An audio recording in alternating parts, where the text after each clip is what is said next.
In the early morning mists of colonial Virginia, a boy was born who would one day become the father of a nation. George Washington entered the world on February 22, 1732, at the family estate of Pope's Creek.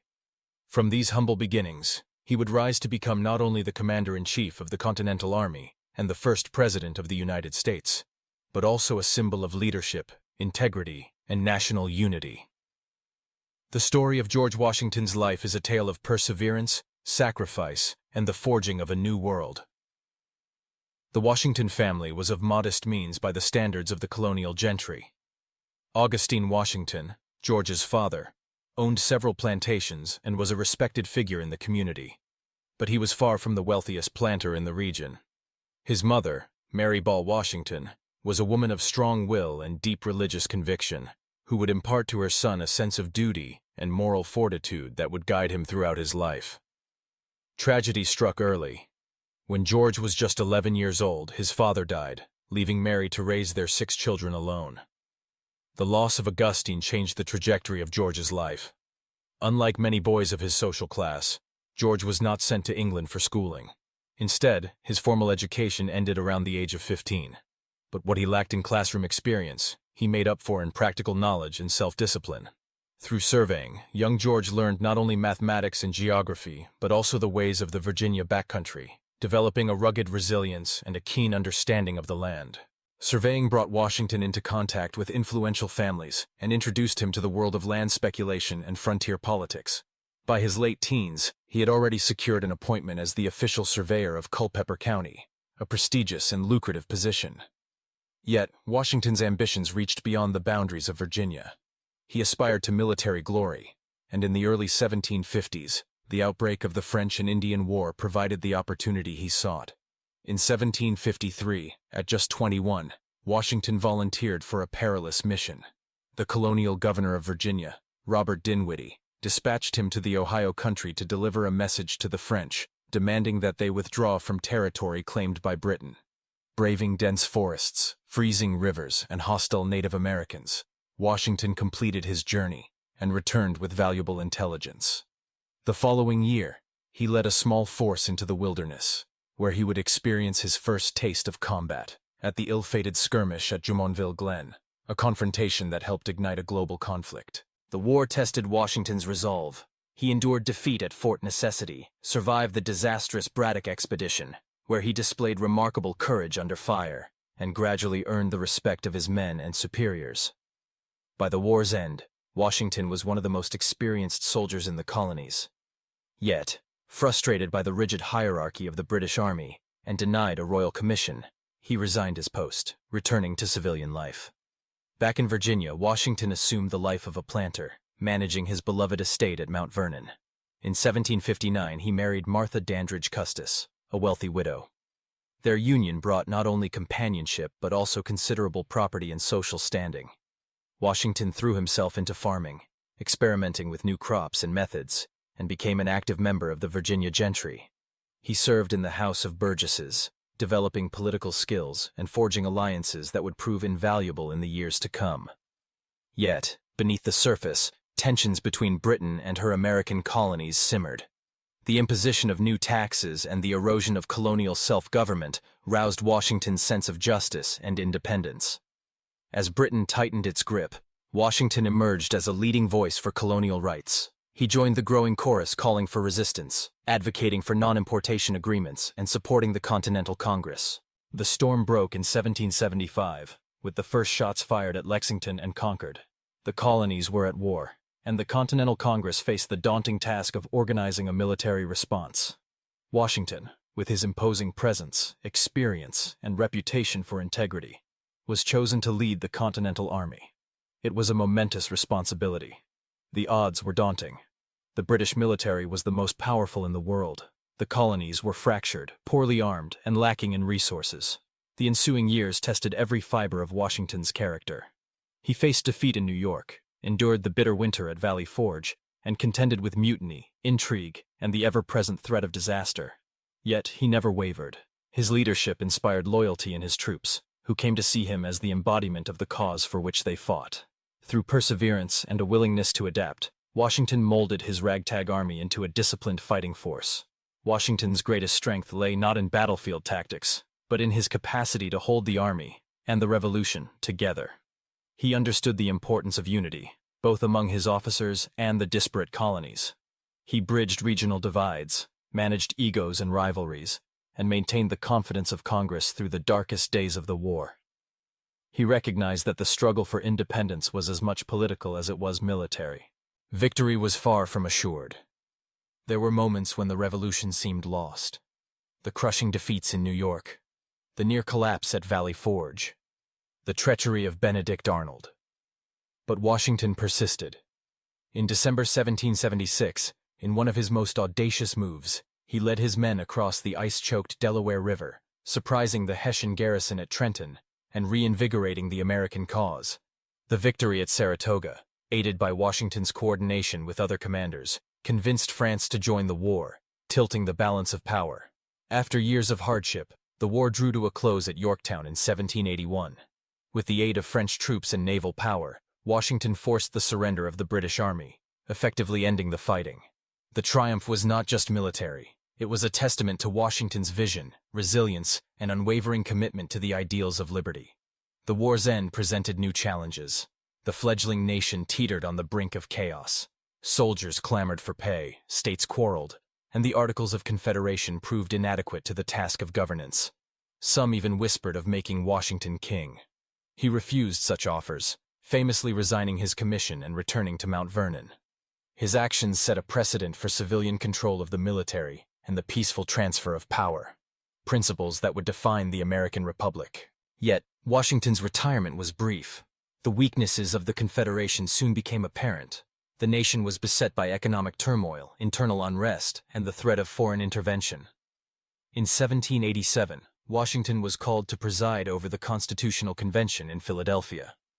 His presence lent legitimacy to the proceedings and helped forge consensus among the delegates.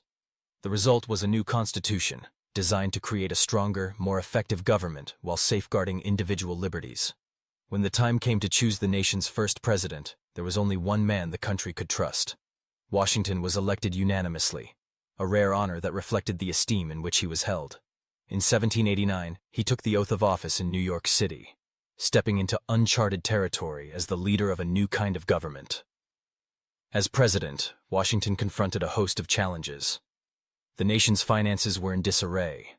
Political factions were emerging, and foreign powers sought to exploit the young republic's weaknesses. Washington relied on a capable cabinet, including Alexander Hamilton, Thomas Jefferson, and Henry Knox, to help chart a course. He supported Hamilton's economic reforms, which laid the foundation for a stable financial system and promoted national unity. Yet Washington was wary of political parties, fearing they would sow division and undermine the public good. Throughout his presidency, he strove to remain above the fray, seeking to govern in the national interest rather than for any faction. He set important precedents: the establishment of a cabinet, the two-term limit, and the tradition of a peaceful transition of power.